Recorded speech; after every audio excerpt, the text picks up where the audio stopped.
Tomorrow, the whole community is going to honor those who have died in the line of duty in Southwest Florida. There's going to be a fallen officer memorial at 9 o'clock in the morning at Centennial Park in Fort Myers. This is an annual event. It's the way we remember fallen officers from Fort Myers Police, Lee County Sheriff's Office, and Florida Highway Patrol. Everybody's invited to attend and pay tribute to those who made the ultimate sacrifice. The event will also recognize the start of National Police Week, which begins this Sunday, May 12th, through Saturday, May 18th. One of the men running to be your next Lee County Sheriff is getting some big endorsements from the two men who used to hold the position. In a press conference today, Jim Levens announced he's been endorsed by former sheriffs Rod Shope and John McDougal. He calls both of the men his mentors. In letters to Levens, they both say he's qualified for the job because of his experience working in the sheriff's office for so many years. Levens says it's his 30 years of service at the sheriff's office in many different roles that makes him the best candidate to lead the office. I was watch commander, I ran homicide, I've done it all, basically. I've got over 4,000 hours of advanced training in law enforcement, and it's time to put cop's cop to be the sheriff of the county. Recently, the incumbent sheriff, Carmine Marcino, seen here, announced he plans to run for the office as well. He was appointed last year when Sheriff Mike Scott retired. Governor Scott appointed him. Rescue crews worked to remove a dump truck driver after the whole truck overturned in these woods in South Lee County today. Officials say the dump truck and a UPS truck were involved in this crash. Happened this afternoon at Corkscrew Road in Alico. Officials say the truck driver ended up in the hospital, but is expected to be okay, and the second driver is also okay, so both very lucky. There's no word yet on what caused the crash.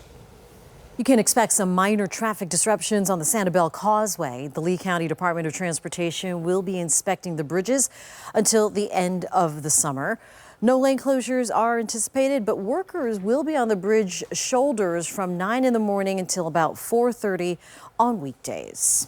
New information on a plane that ended up in the St. Johns River Friday night. That's right. We had this for you as breaking news. All humans on board survived, as we told you, but authorities say some dead pets have been recovered from the jet. A dog and 2 cats were found in their carriers in that Boeing 737 that skid into the St. John River after landing at Naval Air Station in Jacksonville. None of the more than 140 people on board was seriously hurt. Miami Air, which owns the plane, says each passenger will now get $2,500 for what happened. Investigators say the pilots requested to change runways shortly before that landing. There's still no word, though, on exactly why the plane slid into the river. The newest royal bundle of joy is finally here. We've all been waiting, right? Less than 1 year after their wedding captivated a global audience, the Duke and Duchess of Sussex welcomed their first child, the baby boy weighing 7 pounds and 3 ounces. Prince Harry and Duchess Meghan are still deciding on a name. No matter what they choose for the name, the royal baby is 7th in line for the throne. And of course, we want to hear what you think about any name suggestions or speculation you can share on Patrick. Facebook. It sounds very royal. Yeah, you know? why not? I don't want anyone hitting me up for money, though. He might think I'm related to me. A Florida community rallying around a little boy who's battling a really tough disease. How the boy's whole elementary school is making sure he gets as much support as possible during this tough time. A newly opened resort in the Keys is now closed after this massive fire over the weekend. How some hotel employees helped to get other people out just in time. You're watching Fox 4 News at 6.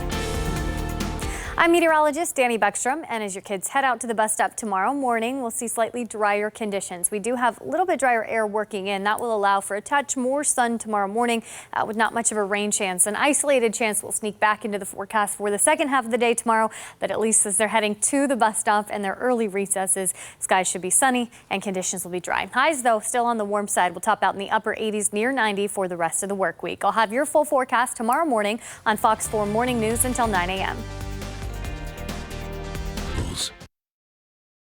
Live from the station that's in your corner. You're watching Fox 4 News at 6. A fiery emergency in Key West over the weekend. It's really incredible video.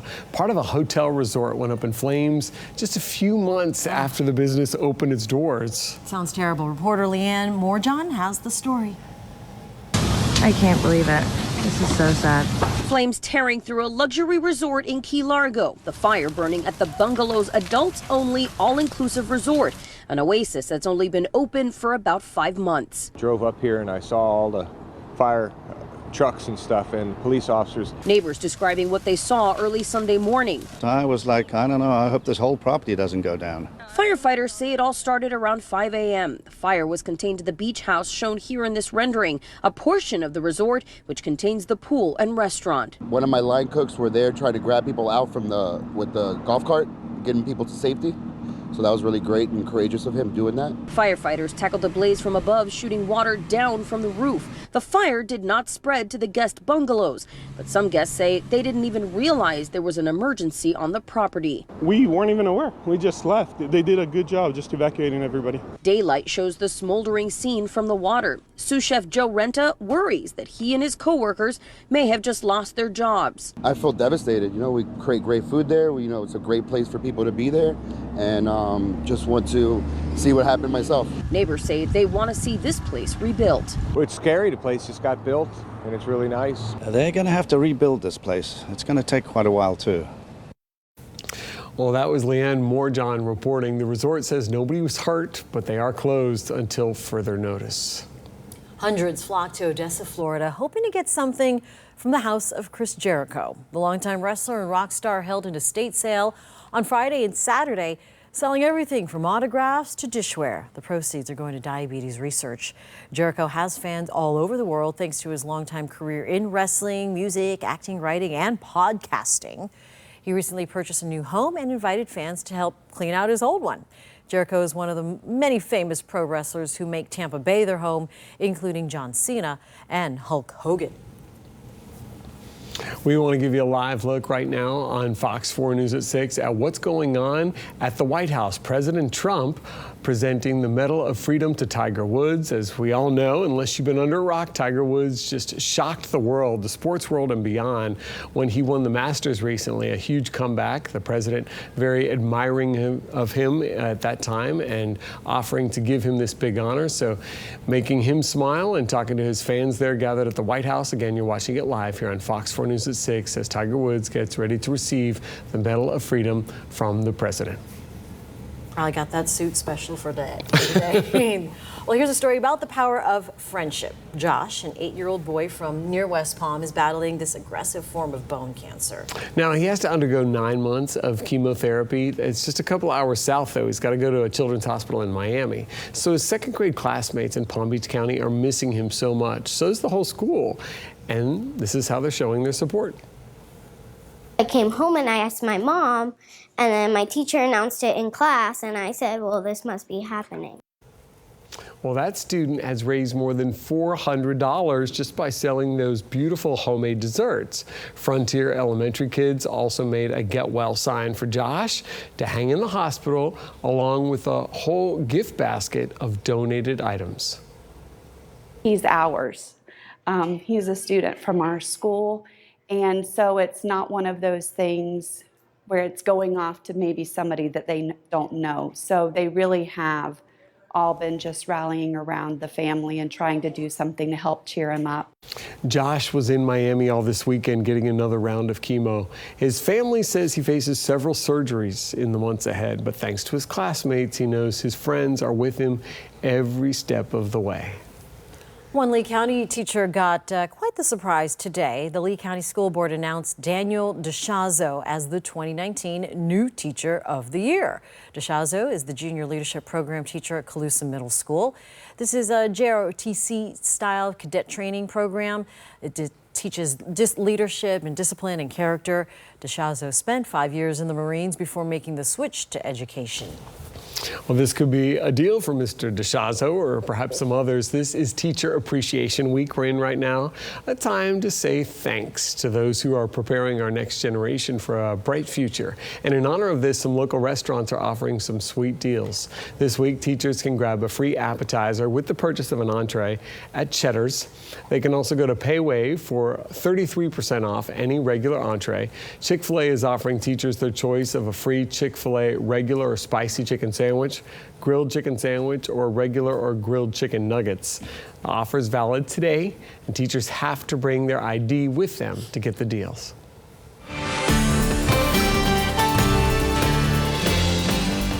All right, live look at our Storm Smart Sky Cam tonight from the Best Western waterfront in North Fort Myers, showing skies partly to mostly cloudy across the area. Not much rain in southwest Florida this afternoon.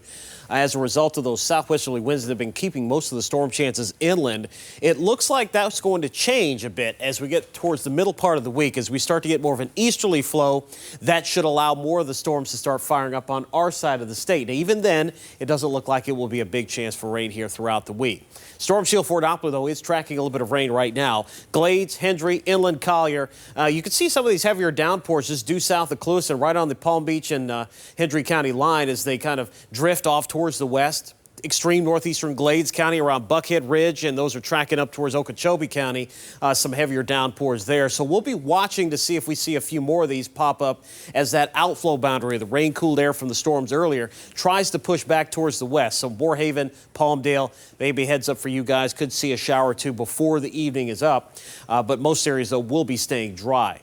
Temperatures have been held down today as a result of the cloud cover, only into the mid to upper 80s through the afternoon. Still warm and humid nonetheless, and we're expecting more of the same here as we go into later on tonight. Mostly cloudy skies. Temperatures by midnight tonight falling into the upper 70s, and then we're looking at low to mid 70s for overnight low temperatures here as you wake up here on your Tuesday morning with more clouds and a chance for some showers and storms here for tomorrow afternoon.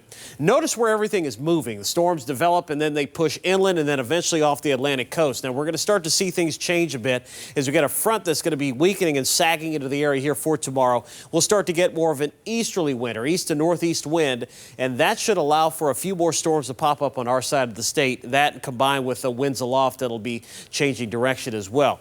So here's a look at Predictor. Starting off tonight, you can see the storms that are out there now. They should dissipate after sunset, and then we should be mainly dry overnight. Skies are going to stay mostly cloudy. Those big storms that are out over the Gulf, the tops of those storms are blowing off over the state, and that will remain the case through tomorrow morning. So we'll start the morning off with some filtered sunshine, and then watch what happens tomorrow afternoon. We're going to start to see storms firing up again with the Gulf sea breeze, and I think with the lighter winds, we should see the storms develop a little bit closer to our area. So I do think that along the Highway 29 corridor we'll have the best chance.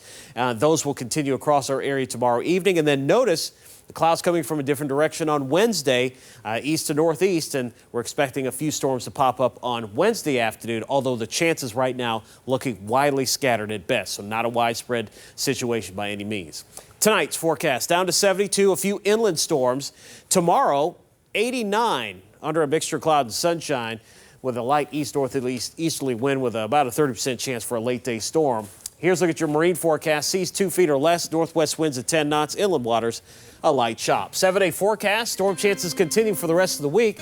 Highs upper 80s to around 90, overnight lows around 70, and then more of the same here heading into the weekend as well. I feel just as good as I did 25 years ago. Yeah, he does, and they look good. This celebration for 100-year-old twins who say they're not slowing down. Hear their secret for living so long. You're watching Fox 4 News at 6. These guys look good. These twins in Arkansas celebrating a huge milestone over the weekend. James and George Morrow turned 100. Love it. Their secret to looking young, they say, to always be honest and truthful. And while age is just a number, the twins still enjoy the simple things in life, like gardening. The pair also shared this advice for the younger generation. Instead of looking at these phones and this, to learn something and how to do something. Not be afraid to work and leave the booze and the wild women alone. Leave the booze and wild women alone. Okay. Check. The twins plan to keep on enjoying life. One of them even got his license renewed. Impressive. Very. Sometimes cracking the case is more than just traditional police work.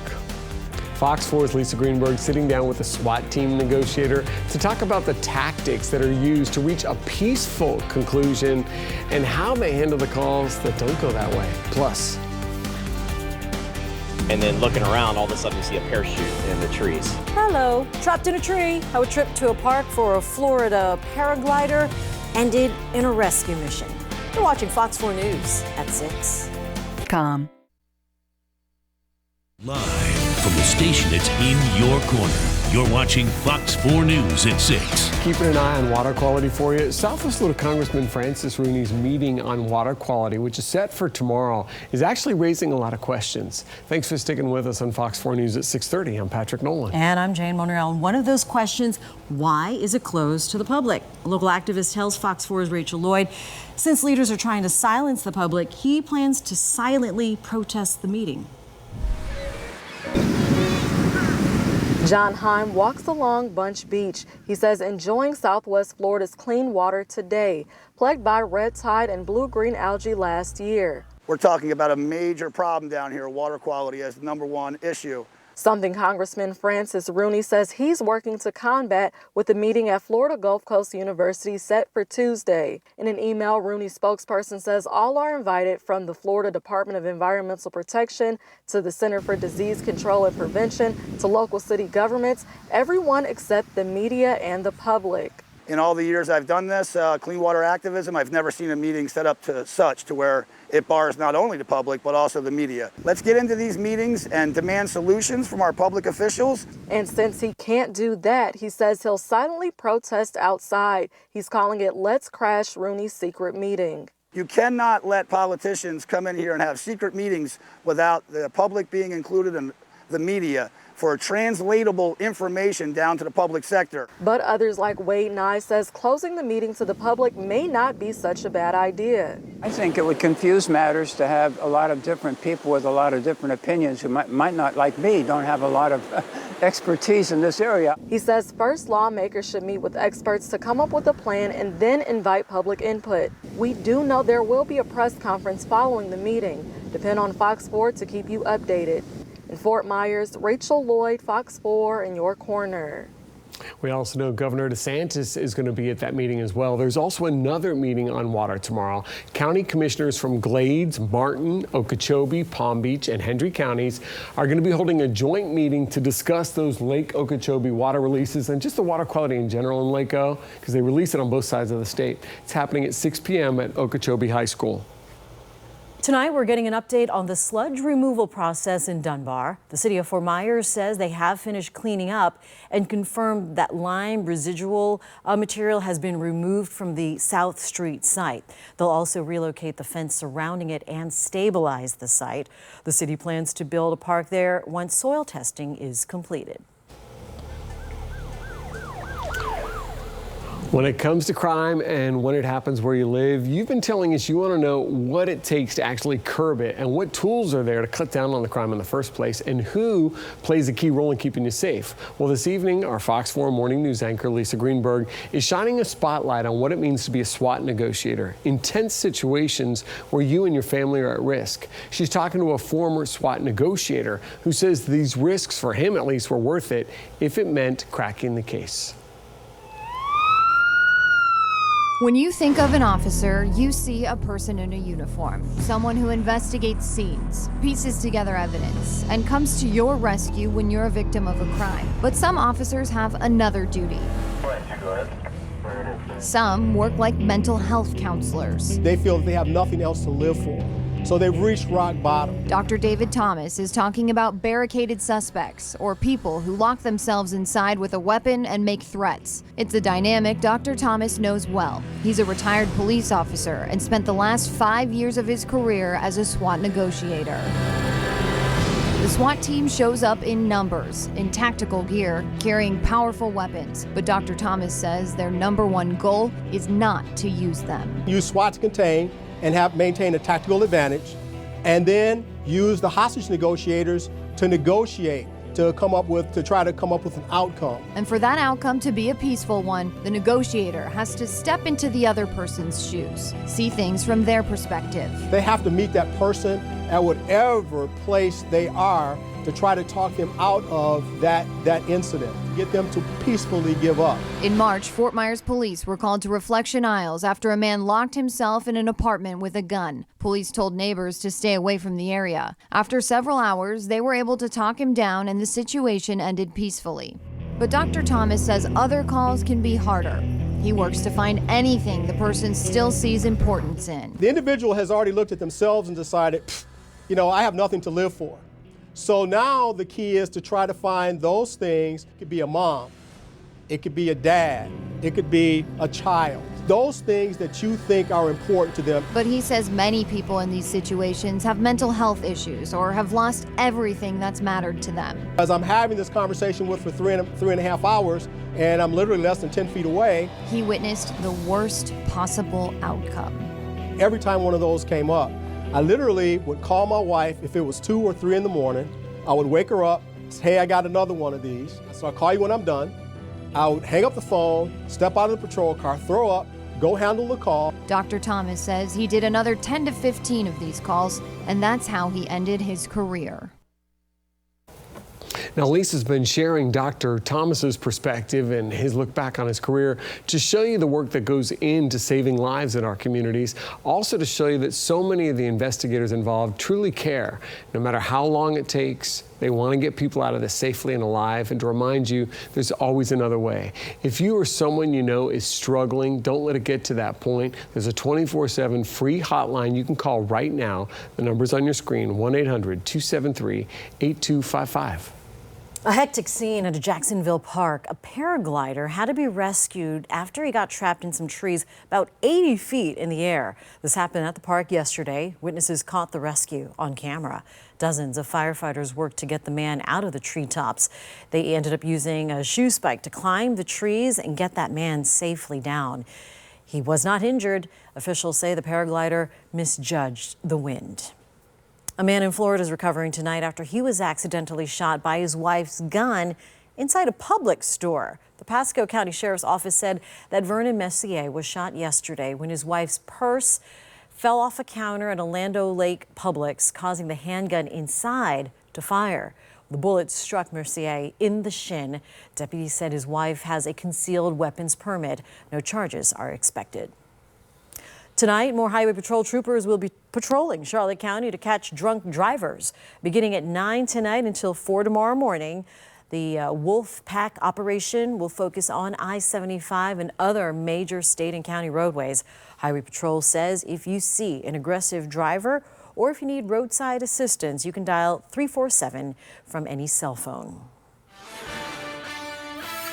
Former Trump lawyer Michael Cohen called out prejudice, injustice, and lies in U.S. leadership as he went to prison today.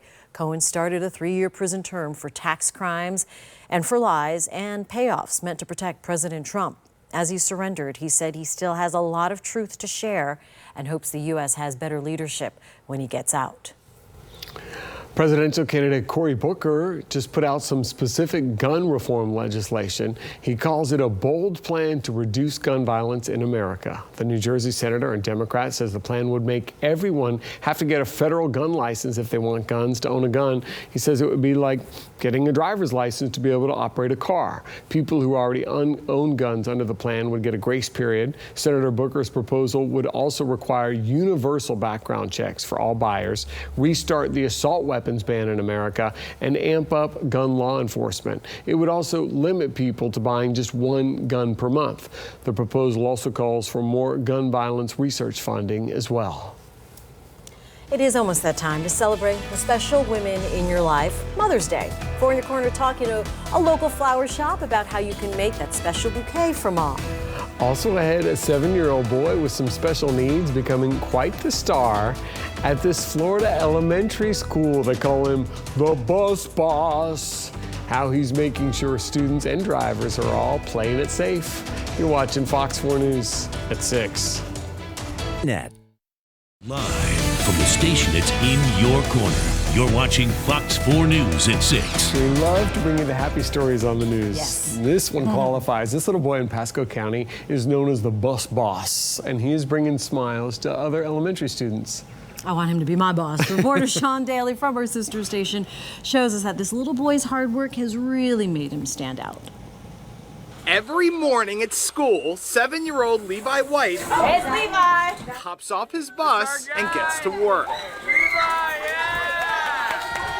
Hi. Good morning. I got something like you. Student with special needs waves in bus after bus to Connerton Elementary in Land O'Lakes. High five. The bus boss greets all the students and all the bus drivers, closing doors and making sure everyone stays safe. The highlight of my day, starting my day with Levi at Bus Loop. You know, it doesn't get better than that. Scott Eaton is a behavior specialist at Connerton. He also works the bus loop. And initially, it started with him just kind of following and, you know, mimicking us. And, you know, we're always looking for ways to include kids and things and give them meaningful engagements.